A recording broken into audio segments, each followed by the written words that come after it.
everybody. This is Brad Kropp at Cook Children's Hospital in Fort Worth. And I'm here today to talk about how the bladder works and why it's important for bladder exstrophy.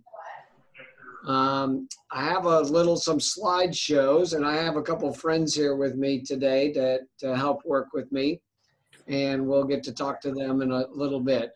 But typically, when a person is born with bladder exstrophy, they have several different issues that are going on, and they involve, as you can see in this picture here, we have a bladder, and this shows what a typical bladder would look like. And when we talk about bladder exstrophy, the bladder is essentially opened up to the abdominal wall, as well as the sphincter muscle and the urethra. And the kidneys are connected to the bladder, and they are all interconnected. The reason the bladder is important is for several issues, so that we can hold our urine long enough and then urinate on our own. This is so we don't have to wear pull-ups or diapers or pads and continuously get wet. The bladder is also important because it allows the urine, which is a waste product made by our kidneys, it allows it to collect, and so it's not getting all over our skin. In the newborn exstrophy, typically what we need to do is close the bladder up, and we usually do that in the first couple months of life. The reason the bladder then is important is because it allows us to hopefully become dry. Now, unfortunately, a lot of bladders are born very small, and we have to wait years for them to grow big enough in order to try to achieve continence. But eventually that is the kind of goal. And if we think about how the bladder works, and I think that's what we're here to talk about, is it's really got several different functions. The number one function is that it's got to grow big enough and hold urine for long enough time during the day and at night that it's not going to leak out. But then the second function of the bladder is that it's got to be able to squeeze that urine out. So if either of those functions, the filling or the storing of the urine or the squeezing of the urine doesn't occur, then we have a problem with achieving continence. The other issue, and if we go back to the slide of the diagram, we can see that sphincter muscle where the bladder neck is, right by the urethra, that also has got to be tight enough.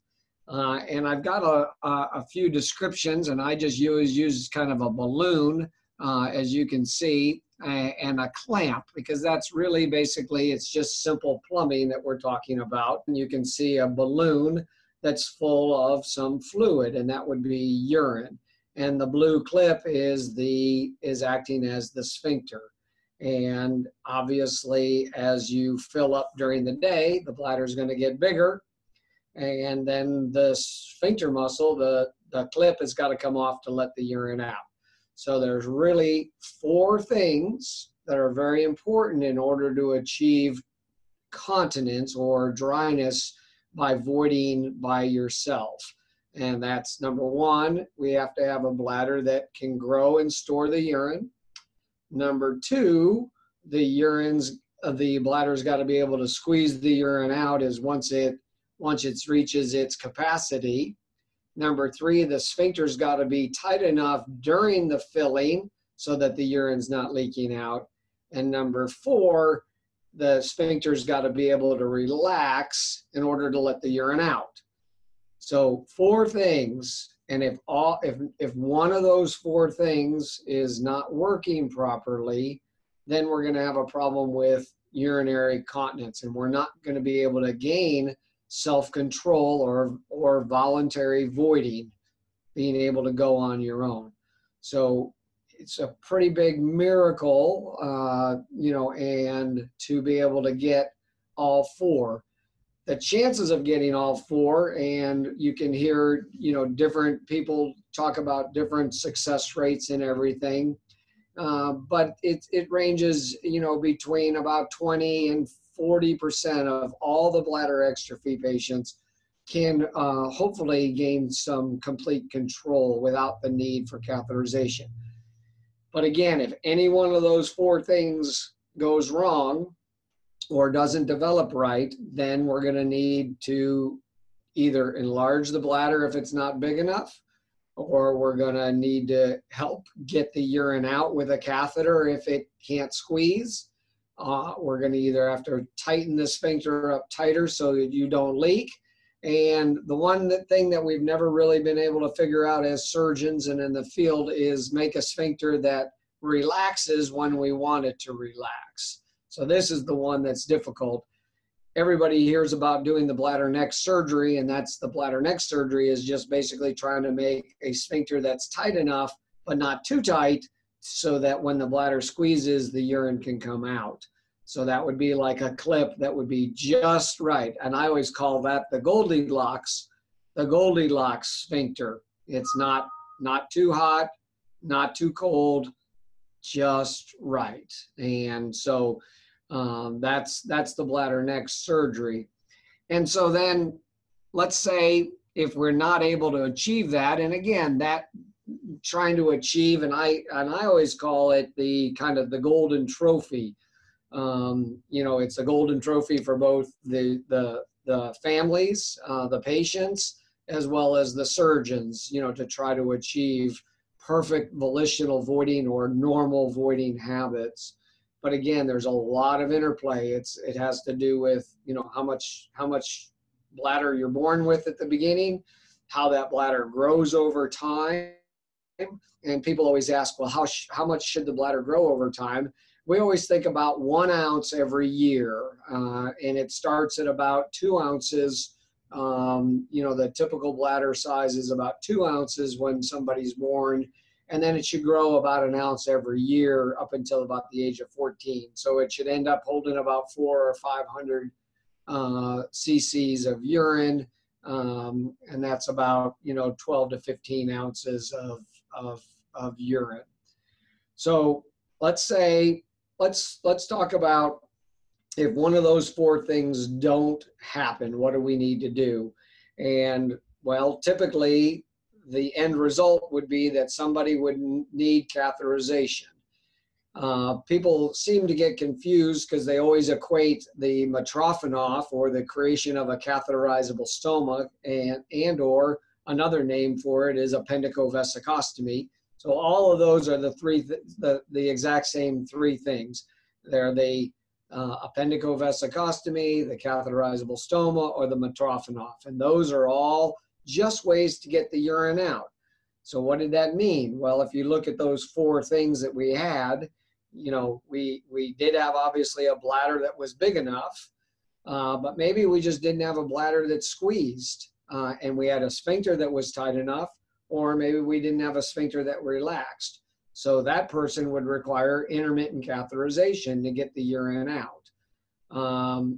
Some people don't get a big enough bladder, you know, and it doesn't grow that 1 ounce a year, and so they have to have a bladder augmentation. They have to have a bladder enlargement. Well, a bladder enlargement, when you do the augmentation, those bladders don't squeeze, so then you need intermittent catheterization.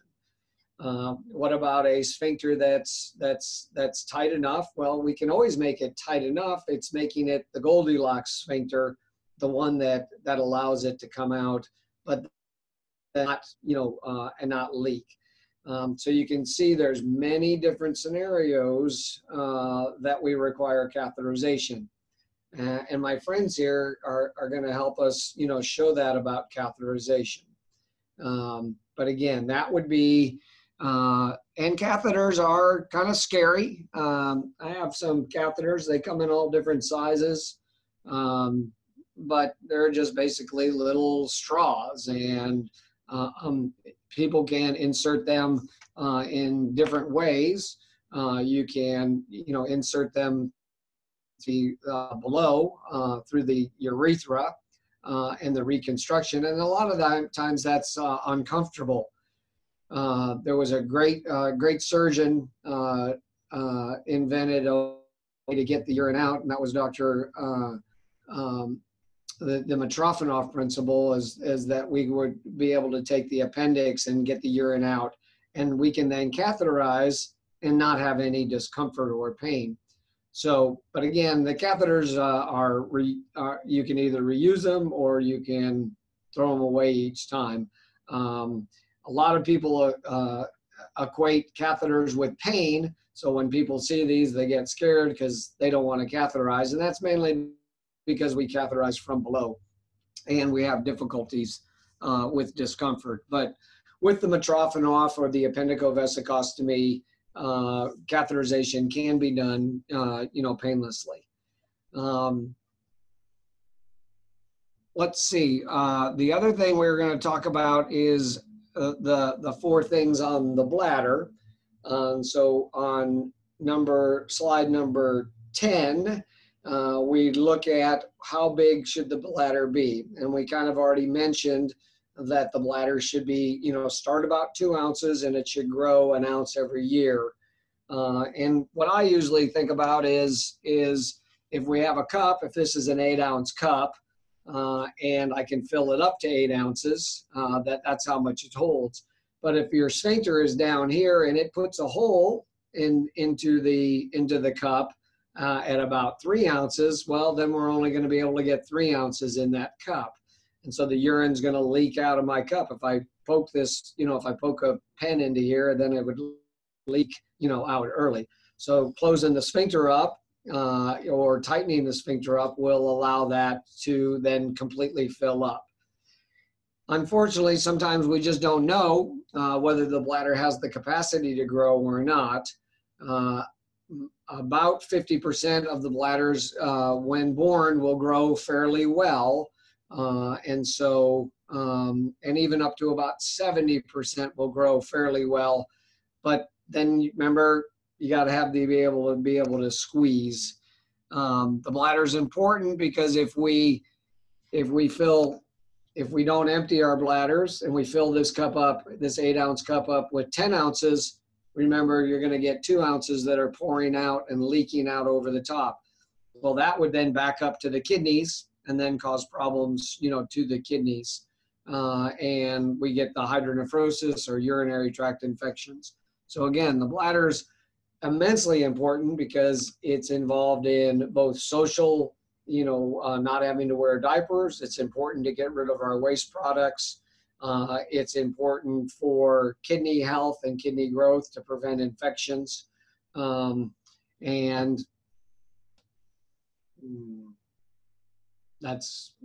are the main reasons, for the importance of the bladder. Now, why do we need to get our urine out? Everybody says, oh, I don't want to catheterize, but I want my sphincter tight enough and my bladder is going to grow. Well, I always think about why do we need to catheterize? And we talk about irrigations and we're fairly aggressive about irrigations. And what I think about is this cup of water. If I put a bunch of stones in there and let them all settle down to the bottom because they're heavier than water, and if I just put the catheter or I took the straw and I sucked out the top of the water, probably not a lot of the stones would come out when I sucked it out. Think about one of my favorite things is drinking chocolate milkshakes.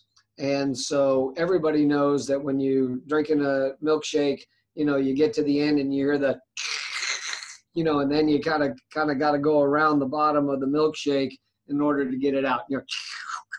You get a nice end fill. Well, those are those stones down there, and that's what irrigation does. So if we just put our milkshake in and we only allowed it to drink one, we would leave a bunch of milkshake in the bottom of that cup. And then we wouldn't get our full money's worth of the milkshake. So again, the stones on the bottom of the milkshake is debris, and in order to get it out, we got to suck it out. And so that's where irrigation comes involved, is that we want to irrigate the bottom of the milkshake, or to get those stones, the sand and milk to stir up so that we can dump it out and get rid of that.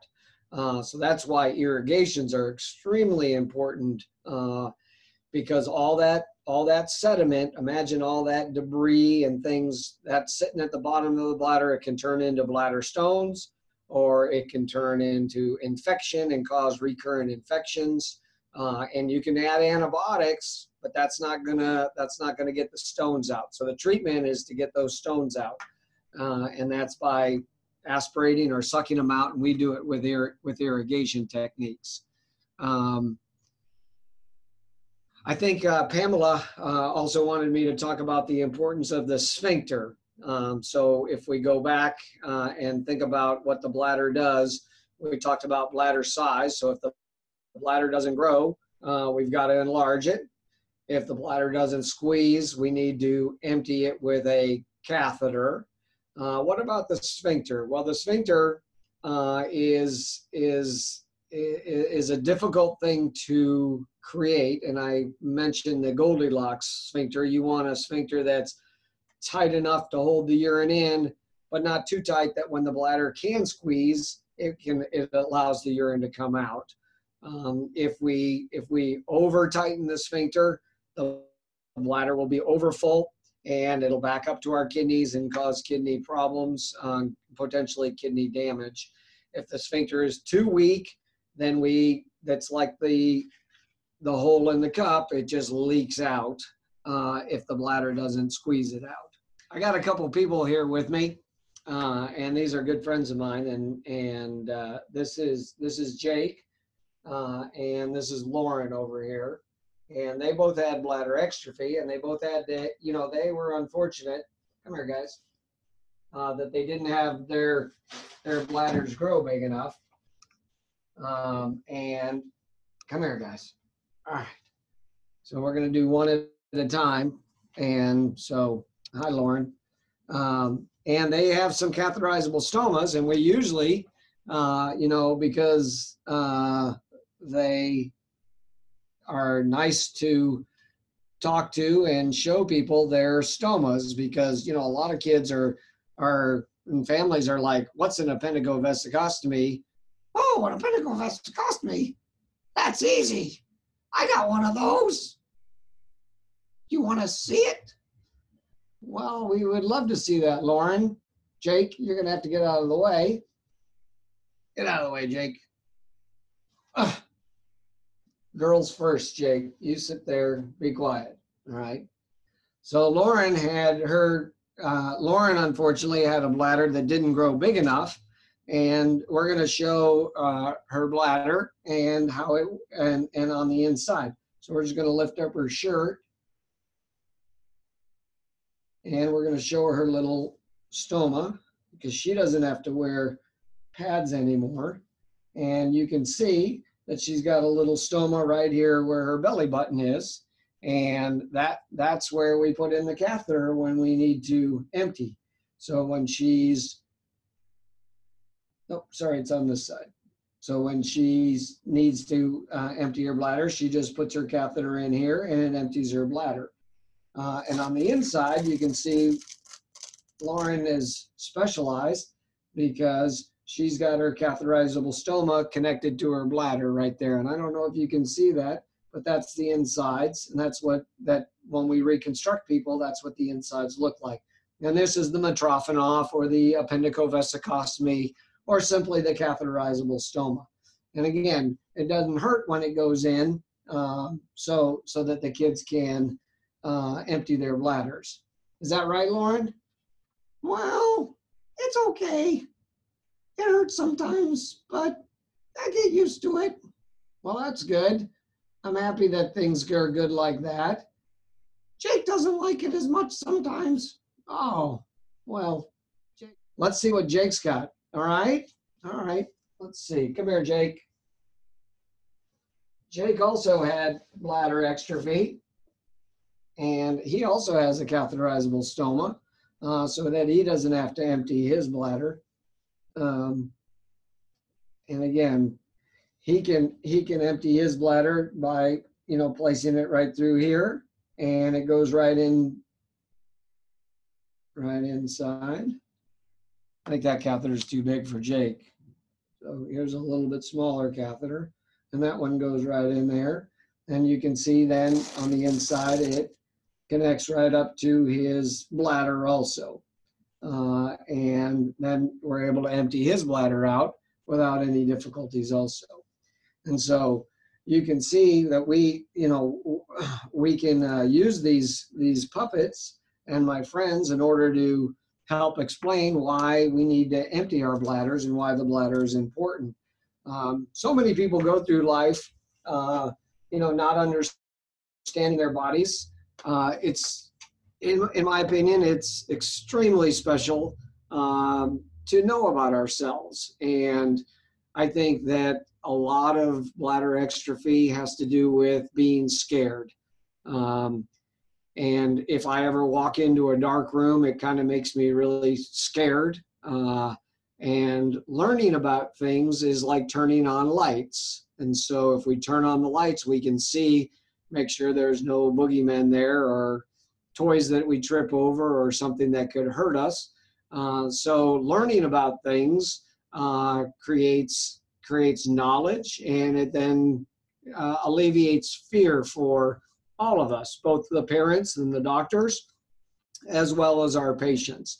And so it's important to ask a lot of questions to our doctors in order to make sure that we understand things. The more questions we ask, the less we are scared about things.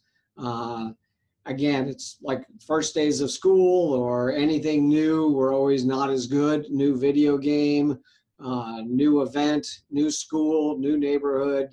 All those things can be very scary until we get used to it. And then usually after we get used to it, we're not scared about it anymore. And that's, from being a newborn all the way up to being an adult. I think learning is a great process. If you ever watch a child learn how to walk or develop new skills, they're not scared of things. So a child will stand up and try to start to walk, and they'll fall down. Sometimes they'll cry, but typically they usually stand back up and try again. And that's about learning. So sometimes we try, and we fall down. And sometimes it hurts a little bit, but we got to get back up and get moving again. Because a child will never learn how to walk unless we try again. So please don't ever be scared or not do something because we're scared. Because sometimes if we just try a little bit, that's why we use Jake and Lauren to try to help learn how to do catheterization, to become more familiar with our bodies and understand things. The bladder is very important. It's important because it allows us to not have to wear diapers or be incontinent of urine or dribbling on ourselves. It's important for health reasons to protect our kidneys, which is extremely important. And it's also, but proper management of the bladder is most important in order to prevent urinary tract infections. And that's with proper management. That's regular emptying of the bladder, regular irrigation. We prefer not to use antibiotics unless it's absolutely necessary. Sometimes urine smells, and people think, oh goodness, I have an infection, my urine smells. But usually that's what we call colonization. Remember, urine is a waste product, and if it didn't smell, then it would be probably not a waste product. But getting rid of it is okay, and keeping it clean by flushing it out is very important.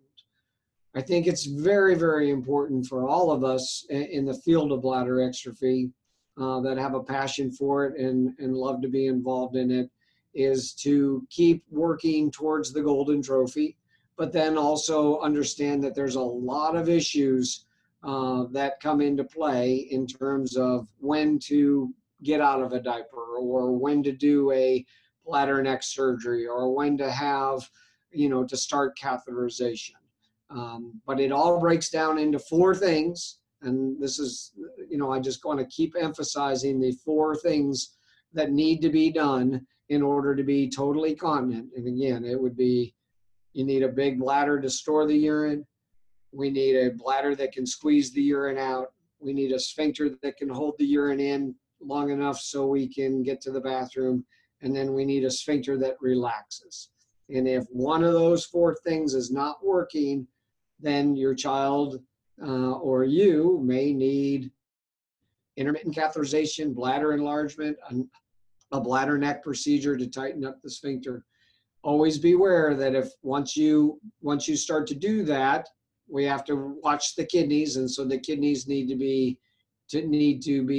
carefully monitored with ultrasounds and blood work and things. I think that's about it for today. I hope we have a lot of questions to discuss about things. Lauren and Jake have more than all the answers. They've had the surgeries done. They do catheterization and they do bladder irrigations, and that's the most important things. So thank you very much.